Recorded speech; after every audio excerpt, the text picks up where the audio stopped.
ሰላም ሰላም ፍትዋትን ክብራንን ኣብ ዓለም ትርከቡ ናይ ቻናለይ ቤተሰብ ከመይ ትኾኑ ኩሉ ሰላም እግዚአብሔር ይመስገን ብወገነይ ሰላም ብዬ ንስኻትኩም እውን በብዘለኹምዎ ሰላምኩም ብዝሕ ተረፍ ክለለይ በዓልቲ ሙሉእ ተስፋ እያ እንኳዕ ድማ ናብ ቻናለይ ብሰላም መጻኹም ናይ ሎማዓንቲ ቪድዮና ዝኸውን ከዓኒ ከምዛ ትሪእዋ ኣለኹም ዋጋ መስትያት ማለት ቢትሮ ናይ ማዕጾ ዝግጠም ማለት እዩ እና ናይ ማዕጾ ዕጻፍ ላሜራ ብረት ክንደይ ይሆን ዝብል ሓቢርና ክሬና እስከ ቪድዮ ፍጻመ ንኽትከታተሉ በኣኽብሮት ይዕድም። ቻናለይ ሓድሽቲ ዝኾንኩም ሰብስክራይብ ነበራ ዝኾንኩም ከዓ ላይክ ሸር እናግበርኩም ንኽተበረታትዑኒ ብትሕትና ይላዎ ላይክ ሸር እንትገበሩለይ ከዓ ካብ ልቢ እናመስገንኩ እየ ማለት እዩ። ረጋ ቤተወይ ማዕረይ እና ያው ኣብዚ ሕዚ ግዜ ምንም እንኳ ዕዳግኡ መጠነኛ ይኹን ማለትም ቤንዚል ይጉድ ዝገብረና ዘሎ ቤንዚል ብጣዕሚ ኸቢሩ ትኽክለኛ ንብዙሕ ግዜ ፀንሐ 260 ነይሩ ካብ 500 ኮይኑ ኩላትና ዋጭዋጭልና ካብዚኣ ናብዚኣ ታክሲስ 34 ይኽፍሉና ነይሮም ሕዚ ከዓ 50 ቅርሺ ኮይኑ ናይ ታክሲ ብቻ ግን ሓፈሻዊ ተቑሕቶ ኸቢርዎ ዝኒሁ ናይ ቤንዚል እዩና ያው ቀዲመ ንምንጋር እዩ ንኸይትድንግፁ ማለት እዩ። ኣነ ንባዕልቲ ስክብካ ብጣዕሚ እየ ደንጊፀ ማለት ስቁል እስከ መዓልቲ ናብ መዓልቲ እዩ ዝወስኽ ንምንታይ ተወልካዮም እንታይ ደይ ከዓቶም ነጋዴታት ማ ተቑሑት ናይ ብዙሕ ግዜ ተቐመጠ ብሕሳር ዝገዝእዎ እናሃለወ ልክዕ ዝኾነ ነገር ተተፈጢራ ወዲያም እዮም ዝወስኹ ንምንታይ ተወልካዮም ከምዚ እንዲ ኮይኑ ትራንስፖርት እንዲ ምናምን እንታይ ገዚእኹም መፀናሕኩም ድተልኩሞ እሞ ፀኒሕናስ ብኸባድ እንዲና ነምፅእ ገለ እዮም ዝብለኻና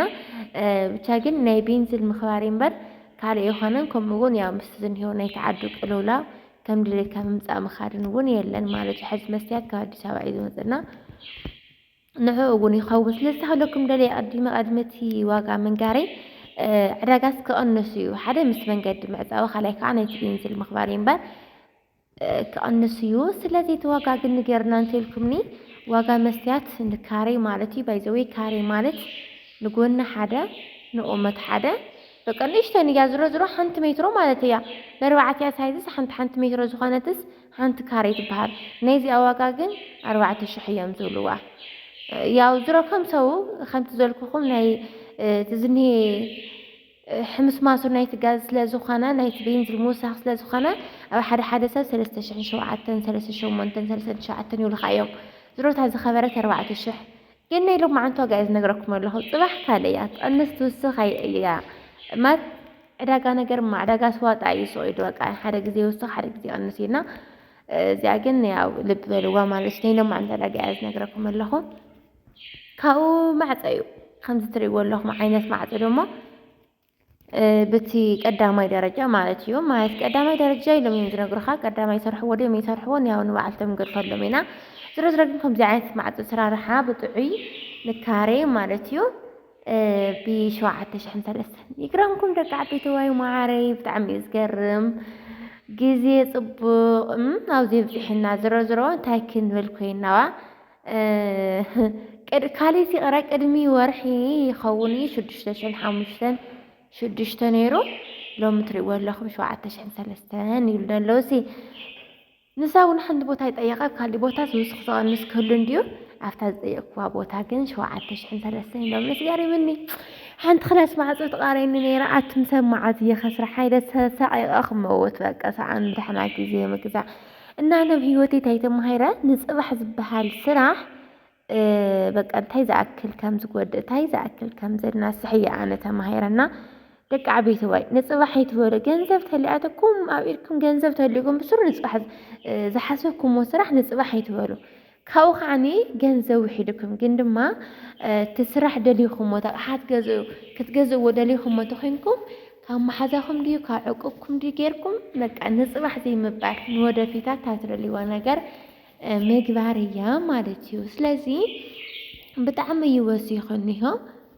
እና ደቂ ዓበይቲ ወይ ማዕረይ ኣነ እንኳ ሳይዲ ዝኾነ ሓሳብ ተሊኒ ማለት እዩ ብዘጋጣሚ ከካፍለኩም ኣነ ሕዚ ኣብ ስዑድ ዓረብ ክሰርሕ ከለኹ ውሕድ ደመወዝ ካብ ዝነበረን ሓንቲ ኣነ እየ ብጣዕሚ ውሕድ ደመወዝ ነይርኒ ኮንትራት ይሰርሕ ነይረ በቃ ብቻ ግን ብዙሕ ይኸፈለኒ ነይሩ ግን ኩሉ ብዘድየ እዩ ብዘድየ በቃ ንእሽተን ገንዘብ ተሊኣትኒ እዛ ገዛ እዚኣ ንስራሕ مسرح كاز جمر نشتن جنزب تليني عبانك خابز عقور يلك زخون عميل تحزمو فتاريخ ما منكم زخون عميل تحزمو نشتن عرنيكم زي أحد لي يعني را زي عقنا لي زي أخاهم زي كسر حلي تولو خمنا جوركي زي مع زوجي حزي أنا جيزة صريحة مع زودي حزي ما عندك حزي ودي أكيد زي مع زوجي كازز درجة غلط عمته بقى مكنياتهم تخفافي لنيرو ولا مجرشة قدامي خالق انت تخفافي لنيرو كيرك عقنا الليلة عرون هبا يا عرون قيب هرن ليش تاني قريبوني رقموا له جنزاوي هو ينيرا جزي عزيز يعني حق انت مع حزي قديم اياه زجر ما كم مالتي سلازي كم زجر كايب زادي بقى انا جزاها له بروع تشحن شو ما انت ميت حزي شو عتشحن ثلاثة تزول نيرة اي مجزا هو نيرة حق زي زارب اي مجزا هو نيرة لا كم نقبر كايلك عبيت وين معري سمين تقول نفتز حسرت عجزي عقواتي خالي تلقي خالي أنا جزابير مسكن سال لحواتي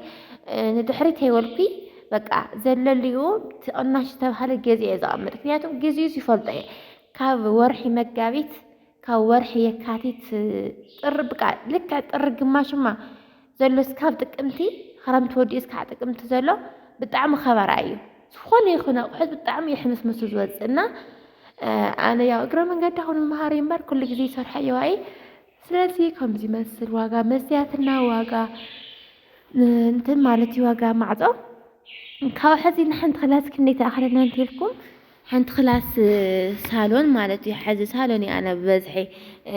سفح نسرعو خارجين 1 متر ديو 8 سنتيمتر ديو لا يفلتن نرجع بتوي معري حزين يسالن كواترينا 3 متر بثلاثة تخينا كراح بثلاثة شعتي مسألة ورا كراوح بشوعة شحن 300 مسألة مالتيو حزريهم ما شوعة كاري كراوح بشوعة شحن 300 نايتها برس زي مستيات سنحة مش تنشحن شوعة 100 مسألة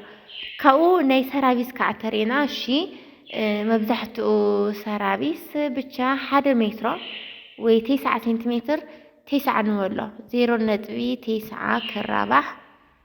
بثلاثة تخينو كلتنا شوعة كاري يخون له كرابح نولو بثلاث يكرتا بشوعة شحن 300 مالتيو بشوعة شحن 300 كن دي مسألة 10 شحن شوعة 110 ياو 300 أريتوا 10 شحولوا سلازيك هم دينا البركهم تسرحونا هم دي بس الدعوي خبيرني أجن نيشتن تأنسب بحالتي بينزل حزنا وشحن كلتن كيدا نيرا ناو شوعة شو من توري لألا كمنا لنتحر أني سنافتي مدبني علاقة تخيلو لسو قولي أي قولكم لنا كأن سسفان كبر نيلو ما أنت بديك زي أتمثل نيرا وزيك عن علاقة خيلة حي الماء وقع بقى أكزابير مسكن زمرا كله يجي لتسفاي كبر ريوزي مريت كله وحج كوينو مع القدامي نيرنا تكعبت باي